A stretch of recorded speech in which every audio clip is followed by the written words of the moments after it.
Hello everybody, welcome back to my channel. So ఈరోజు మన ఛానల్లో చేయబోయే రెసిపీ వచ్చేసరికి ఉలవచారు. సో నేను డీమార్ట్లో ఇందిరా ఫుడ్స్ వారి ఉలవచారు ప్యాకెట్ తీసుకున్నాను. సో ఇది మనకి 100 గ్రామ్స్ 42 రూపీస్ ఉంది. బట్ నాకు తక్కువగా వచ్చింది, 22 or 30 రేంజ్లో పడింది. సో ప్రోడక్ట్ చాలా బాగుంది, క్వాలిటీ కూడా చాలా బాగుంది. సో ఈరోజు మనం చేసేద్దాం. సో ముందుగా పోపులు రెడీ చేసుకుందాము. సో వెల్లుల్లి, ఎండుమిర్చి, ఆవాలు, ధనియాలు, పోపులు, జీలకర్ర ఇవన్నీ కూడా రెడీ చేసుకోండి, ఉల్లిపాయలు గట్టన. ఇప్పుడు ఒక కడాయి తీసుకుందాం. కడాయిలో ఆయిల్ లేదా నెయ్యి. సో నెయ్యి ఫ్లేవర్ నచ్చదు అనుకునే వాళ్ళు ఆయిల్ వేసుకోండి. సో నేనైతే నెయ్యి వేసుకున్నాను. సో చాలా అంటే చాలా బాగుంది. సో ఇక్కడ దాంతోపాటు కొద్దిగా నూనె కూడా మిక్స్ చేసుకున్నాను. సో మనం వేసుకున్న నెయ్యి ఆయిల్ హీట్ ఎక్కిన తర్వాత మనం ఏవైతే ఉల్లిపాయ పోపులు ఉన్నాయో వేసి బాగా ఉల్లిపాయ మగ్గేంత వరకు బాగా ఎంచుకుందాము.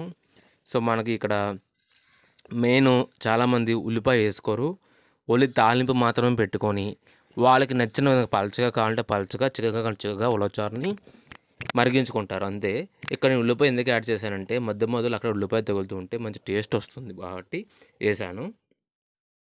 ఉల్లిపాయ మనకు వేగిన తర్వాత ఉలవచారు ప్యాకెట్ కట్ చేసి అందులో ఉలవచారు వేసేయడమే. సో గుర్తుపెట్టుకోండి, ఉలవచారు ప్యాకెట్ ఇప్పుడు కూడా మనం కొనేటప్పుడు రీఫ్రిజిరేట్ చేసి ఉంటేనే కొనాలి, బయట ఉంటే కొనకండి. ఓకేనా గైస్?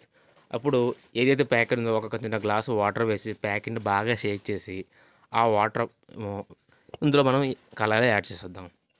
ఎందుకంటే ఏమాత్రమైనా ఉలవచారో కవర్లో ఉండిపోయింది అనుకోండి, మనకి కలర్లోకి వచ్చేస్తుంది అనమాట. సో మనకి ప్లస్ పాయింట్ అవుతుంది. Okay guys? సో మనం ఇప్పుడు ఇది ఒక 2 పొంగులు రావాలండి. ఉల్లిపాయ వేసాం కాబట్టి మనం వెల్లుల్లి ఉడకాలి కాబట్టి ఒక 2 పొంగులు 3 పొంగులు వస్తే చాలు.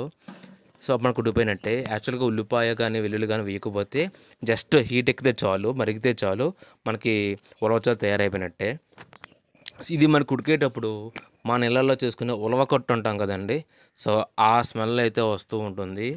సో మనకి బాగా మీకు కావాల్సిన కన్సిస్టెన్సీ కింద వాటర్ వేసుకొని పలచబెట్టుకోవచ్చు. సో ఉప్పు, కారం, మసాలాలు అన్నీ కూడా ఆల్రెడీ కలిపే ఉంటాయండి. కానీ మనం పలచబెట్టుకున్న తర్వాత ఉప్పు, కారం గట్ట మనకి చాలకపోతే వేసుకోవచ్చు. నేను కొద్దిగా పసుపు, ఉప్పు వేసాను. అలాగే చిన్న పిసర మసాలా కారం నేను యాడ్ చేసుకున్నాను. సో పులుపు అనేది ఆల్రెడీ అందులో ఉంటుంది. ఆ పులుపు నాకు సరిపోయింది. మీకు చాలని ఎడల మీరు కావాలంటే పులుపు కూడా యాడ్ చేసుకోవచ్చు. ఇలాగా ఉల్లిపాయ గట్ట బాగా ఉడికినంత వరకు ఎంజాయ్ చేయడమే. So thank you guys.